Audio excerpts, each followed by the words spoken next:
Hey guys, so today I am going to do a really simple pork recipe. It's actually a recipe that my husband's grandmother taught me how to cook.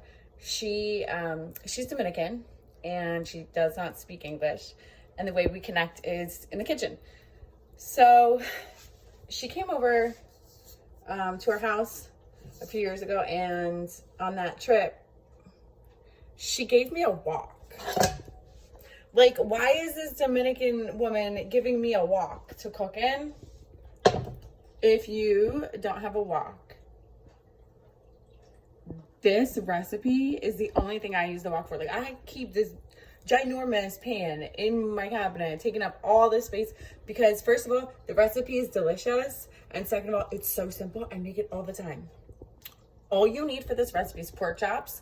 I like to cut them pretty thin like this. You can buy them thin sliced, or you can buy them thicker and slice your own. Make sure they do not have a bone in them, or cut the bone out, whatever.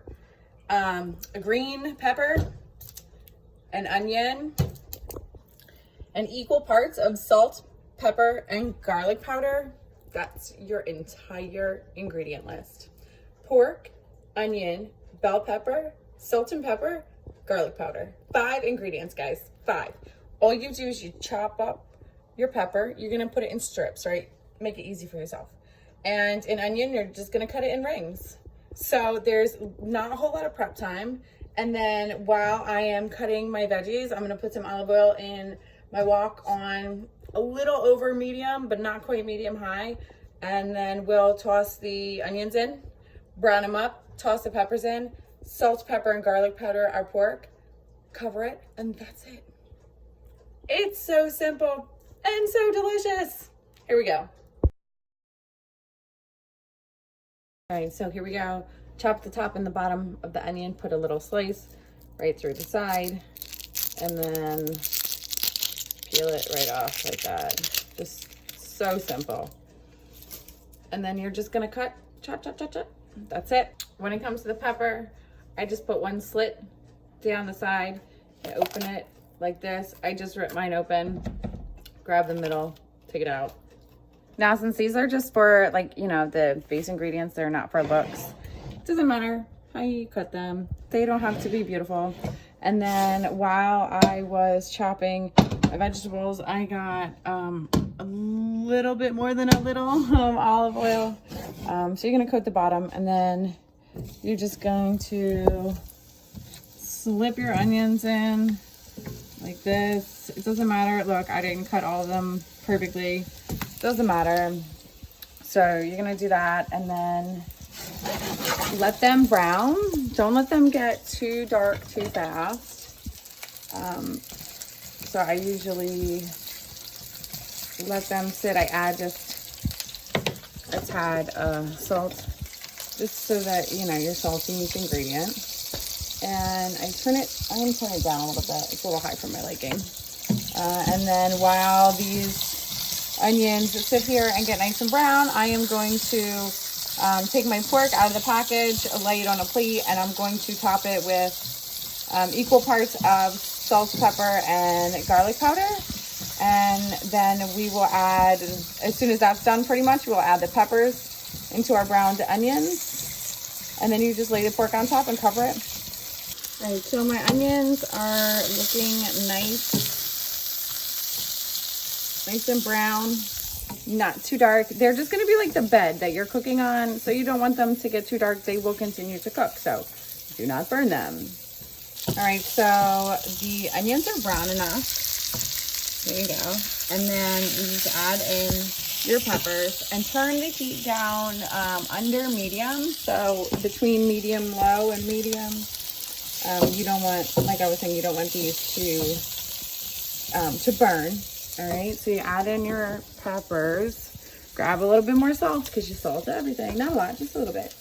And then here's where you have an optional ingredient. Right here, you can decide whether or not you would like to add like a handful of cilantro, chopped cilantro, or some dried cilantro. If you don't like cilantro at all, that's cool, leave it out. It's not gonna make a huge difference. But if it was there and you don't like it, it would. So if you like it, put it in. If you don't, don't.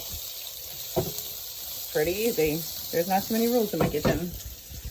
eat what you like. Lay them around the corners, and then you add that one here in the middle, right like that, just enough. You can overlap them a little bit, it doesn't matter, but don't be, you know, doubling up on size. And then you just get a pan that will go over, make sure it's not, you know, like this. Make sure that the top you do have goes over the whole thing. That's it. That is the meal. That's the meal. And then you flip it a couple times. And all I have here for cleanup is my spatula, the fork I used for laying the pork, the plate I used for seasoning the pork, a knife for chopping the vegetables, and a cutting board. And then when you're done, you know, you'll have your pan. But to me, having a recipe that is not only easy to make, but easy to clean up after yourself while you're making it, you know, after you've made it, that's super important, because I don't have a whole lot of time around here. I have very limited amounts of minutes in between when my children go to school and come home. And then even while that's happening, there are 2 kids here with me the whole time. One is just finishing nap, and the other one I can hear going, So this is a nice quick meal that I can make, and I just let it sit. And it sits for a while. I would say 30, 40 minutes, something like that. And it's something that I can just put in the pan, and now I can go and I can get the one kid when he wakes up from his nap, and I can feed this kid if he gets hungry, or change them, or play with them, or whatever. And then I'm just going to flip it a couple times, and that's it. I can eat it right then. I can throw it in the fridge. It's great for later. And the kids like it. I like it. My husband likes it. And the most special part to me is that it is a recipe that has been passed down from his grandma. So I'll be able to teach it to my children, which will be able to, you know, teach it to theirs if they have kids, or just eat some delicious ass food. So that's the entire recipe. And then I will check back in with you and show you when it's time to flip, and then when it's time to be done. And that's it. I hope you guys try it. It's super simple, super easy, inexpensive, very few ingredients.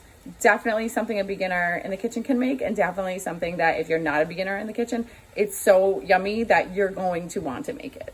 So if you do, I hope you enjoy, and it will make your entire house smell like a Dominican grandma's house. Yeah, my husband comes home anytime I make it, and he tells me it smells like home.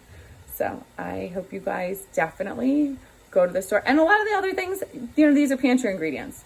I usually have this stuff on hand. So it's something that maybe you guys do too. Try it out. So these have been going around for about 10 minutes now. And there we go. And I'm going to flip them over and then cook them for probably another 10 minutes. See how it's starting to get just a tiny bit of color? There we go. All right. So all those onions that you made nice and brown earlier are helping to contribute to the brown here on these, just a little bit, and then we will reduce the liquid.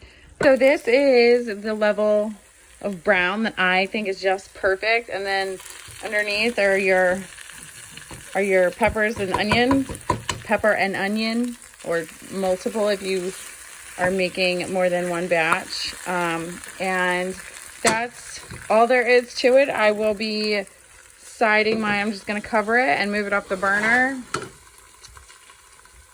and just let it kind of cool down here. I'll be making some rice, maybe some rice and beans, but definitely some of Abuela's rice to go with it. And you can have this with whatever you guys eat. You roast some vegetables. You can do that while you're cooking your pork. And if you just want to eat the pork with some like potatoes, go for it. It's damn delicious.